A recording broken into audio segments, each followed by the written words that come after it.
வணக்கம் யூடியூப் சொந்தங்களே. நமக்கு என்ன வீடியோ பார்க்க போகிறோன்னா, எங்கள் வீட்டு தாய் குலத்துக்கு உடம்பு சரியில்லை. அவங்கள பார்க்குறதுக்காண்டி தான் ஊருக்கு போய்கிட்டு இருக்கோம். வீட்டில் இருந்து கட்டைப்பையில் உள்ள சாமான்லாம் எடுத்துகிட்டு வீட்டை பூட்டிட்டு நம்ம வந்துட்டோம் நம்ம காருக்கு. காருக்குள்ளே யார்? என் தங்க பிள்ளை இருக்குது. சின்ன பிள்ளையும் பெரிய பிள்ளையும் இருக்காங்க. ஹாய் சொல்லியாச்சு. நாங்கள் வண்டியை எடுத்துகிட்டு அப்படியே சிவகங்கையை நோக்கி பயணம் சென்று கொண்டிருக்கிறோம். என்னடா இது, வண்டி எடுத்த உடனே ஒரு சவுண்டை பார்த்தா வருது. என்னடா அது? கிளம்பும்போது சங்கு சத்தம். ஏயா என்ன செஞ்ச? எவனோ விசில் அடிக்கிறான். விசிலா? சங்கு சவுண்டு காதை கிழிக்குது அப்படின்ற மாதிரி போய்கிட்டு இருக்கோம் வண்டியில். போகிற வழியில் பார்த்திங்கன்னா இந்த மரத்தில் அழகழகாக பூ பூத்துருக்கு. சிவப்பு கலர், ஆரஞ்சு கலர்னு பூத்துருந்துச்சு அழகாக.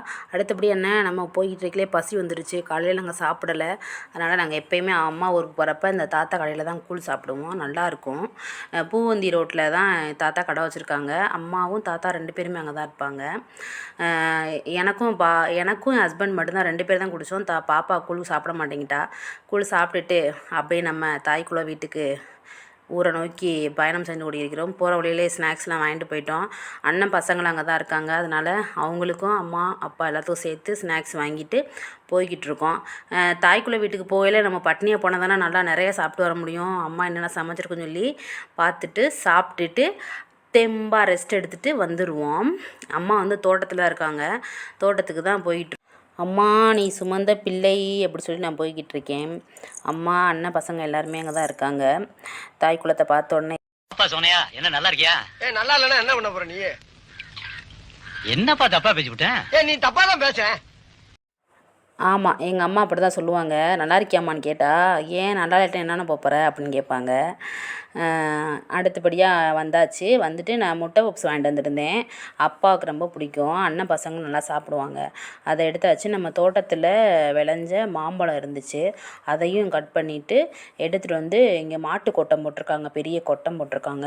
அதில் உட்காந்து எல்லாருமே கட்டில் போட்டு உட்காந்து சாப்பிட்டுக்கிட்டு இருக்கோம்.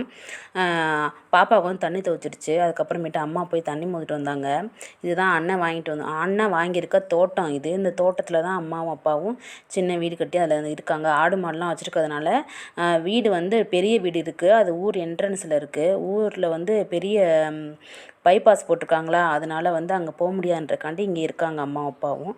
அதுக்கடுத்து பார்த்திங்கன்னா மாமர தோட்டத்துக்குள்ளே போயிட்டோம். குண்டு மாங்காய் தோப்புக்குள்ளே அப்படி போயிட்டு புதுசாக நம்ம ஃப்ரெஷ்ஷாக கிடச்சிச்சு மாம்பழம் கட் பண்ணி சாப்பிட்டுட்டு, அதுக்கப்புறம் அம்மா சொன்னாங்க வாங்க இளநீ வெட்டி குடிக்கலாம் அப்படின்னு சொன்னாங்க. அப்புறம் இளநீ வெட்டி குடிச்சிட்டு வீட்டுக்காரர் இளநீ வேணாம்னு சொல்லிட்டாரு. அதனால் வீட்டுக்கு அவருக்கு மட்டும் 3 இளநீ எடுத்துக்கிட்டு கொஞ்சம் நேரம் உட்காந்து ஜாலியாக பேசிக்கிட்டு இருந்தோம். அதுக்கப்புறம் ஊருக்கு கிளம்பியாச்சு. கிளம்புறப்ப சாப்பிட்டு போயிடலாமே அப்படின்னு சொல்லிட்டு அம்மா கறி குழம்பு வச்சுருந்தாங்க. மீன் குழம்பு, மாங்காய் போட்டு குழம்பு வச்சுருந்தாங்க. தயிர், முட்டை எல்லாமே இருந்துச்சு. நல்லா ஒரு சாப்பாடை போட்டுட்டு அம்மா காய்கறியெல்லாம் கொடுத்தாங்க. அதை வாங்கிக்கிட்டு அப்படியே ஊருக்கு கிளம்பிட்டோம். பாய் அப்படி சொல்லிவிட்டு நம்ம காரில் கிளம்பியாச்சு. அம்மா அப்பா எல்லாருமே அங்கே இருந்தாங்க. நாங்கள் ஊருக்கு வந்துட்டோம். 1 ஹவரில் வீட்டுக்கு வந்துட்டோம். இந்த வீடியோ உங்களுக்கு பிடிச்சா லைக் பண்ணிட்டு, ஷேர் பண்ணிட்டு, கமெண்ட் பண்ணிட்டு, முக்கியமாக நம்ம சேனலை சப்போர்ட் பண்ணிக்கோங்க. பாய்.